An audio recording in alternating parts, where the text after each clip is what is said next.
их хурлаас тогтоол гарсан тийм үү? Энийн өмнө ч гэсэн бас 21 онд 103 дугаар тогтоол гэж гарсан юм. Тэр тогтоолоор болохоор оюу толгойг дахиж зээлээр санхүүжилт хийхгүй байх. Ийм шийдвэр их хурл гарсан. Нөгөөх нь Дубан гэрээг хүчинг болгосон байхгүй.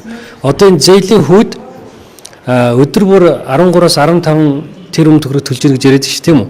Тэгвэл эний чинь зогсоо гэдэг шийдвэрийг 21 онд их хурл гаргасан байхгүй. Энэ хүртэл өнөөдөр хэрэгжихгүй яваад шүү дээ. Нөгөө нэг саяхан гарсан тогтоол. Энэгээр бол хамгийн гол асуудал бол онтрогийн талбайд гэрээг шинжлэх асуудал юм. Энийг нэг яаралтай хийхгүй бол өнөөдөр оюу толгойн ашиг 2 дахин нэмэгдсэн байна. Гэхдээ манай монголчууд их сонирн байна. Асар их баялгаа ингээд зүгээр ачуулаад байгааг ерөөсөө тоохгүй. Одоо 24 онд оюу толгой 2.1 тэрбум долларын борлуулалт хийж ирсэн. 2.1 тэрбум доллар. Өнгөрсөн жил 4.9 тэрбум долларын борлуулалт хийсэн. 2.5 дахин борлуулалтын орлого нь өссөн. Энд чинь 15 тэрбум 15 их найт төгрөг байхгүй юу? Та нар одоо 15 их найт төгрөг гэдэг байгаа чи одоо энэ гадаа зогсож байгаа цалингээ тэтгэврээ нэмэж гэдэг ахмадууд, сургуулийн багш нар, эмчнэр энэ бүгдийн чинь цалин 2 дахин нэмчих мөнгө байхгүй юу? 15 их найт.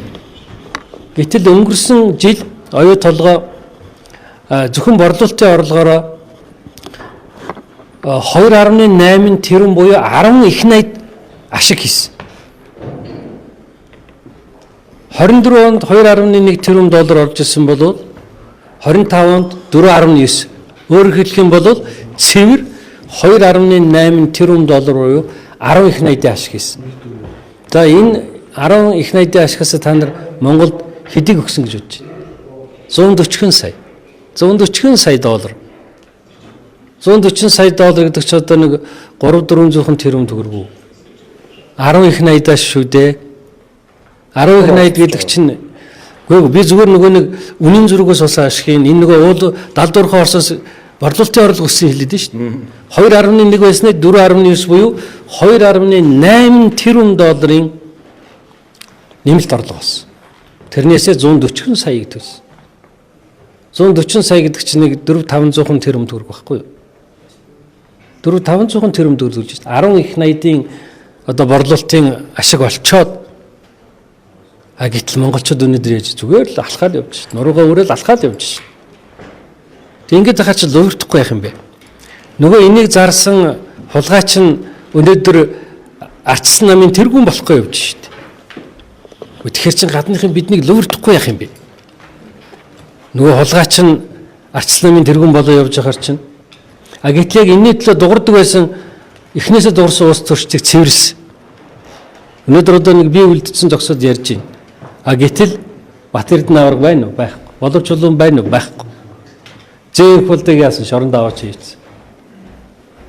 Ингээд нэг оюу толгой дуурдгуудаа цөөлөд оюу толгойг луурдаж хулгаасан хулгайч нар нь өнөөдөр амьдралын цэцгэлж шít.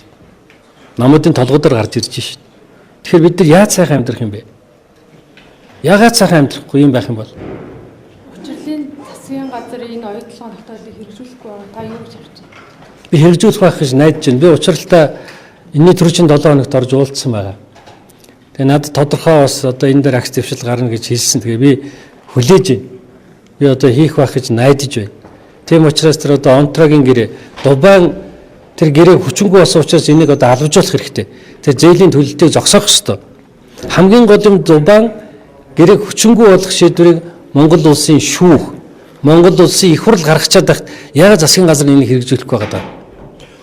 Өмнөх тогтоол бол харьцангуй одоо тогтоол дээр заагдсан зүйлс бол тодорхой хэмжээнд биелсэн гэж харж байгаа. Юу 21 оны одоо тухайд миний ахалж ирсэн төр орно шүү дээ. Тэрний тогтоолуудаас бол ганц л заалт биелсэн. 34% бид нар үнэгүй болгож чадсан. Гэтэл Дубайн гэрээг хүчингүй болгох гэсэн заалт нь яасан? Их хурл гаргасан. Засгийн газар хэрэгжүүлээгүй. Хоёрдугаарт нэмэлт зээлээр санхүүжүүлж болохгүй гэсэн байхгүй юу? Гэтэл өнөөдөр 7 тэрбум нэмэлт зээл авсан биш тэр үеэс. 7 тэрбум долларын. Тэгээ бид нар ч өнөөдөр зүгээр л зээл төлдөг компани болцсон байгаа байхгүй юу оюу толгой. Ягаад их хурл зээл авч болохгүй гэдэг энэ компани их хурлыг үл хойшоогоод 7 тэрбум долларын зээл аваад байгаа. Тэгээ өнөөдөр өдөрт яхаараа бид нэр 10 хэдэн тэрбумаараа жилд бол 1.3 тэрбум долларыг зээл төлж штэ бид нар хүүднэ. Гэтэл өнгөрсөн хугацаанд 15 жилд бидний нөөцийн төлбөр буюу одоо манад ганцхан төлж байгаа татвараар бид нар 1.2 тэрбум доллар л олсон байгаа байхгүй боддоо 15 жил манад төлсөн татвар нь тэдний нэг жил төлж байгаа зээлийн хүүгийн хэмжээнээс бага. Шинэ монголчууд жоохон сэрх хэрэгтэй, бодох хэрэгтэй. Ийм л өөр оронд хийсэн бол юу гэдэг нь мэлигээ зогсчихож явах юм бэ? Тэмцэн штэ. Үгүй зогсон штэ. Энэ их баялгаа ачуулчаад нуруугаа өрөөд ангаагаад алхаад ах юм. Хизээ энийг бид нар болох юм бэ? Мань мэт нь одоо ингээ хилээлхэн цөөрлөө би хэллээ шүү дээ.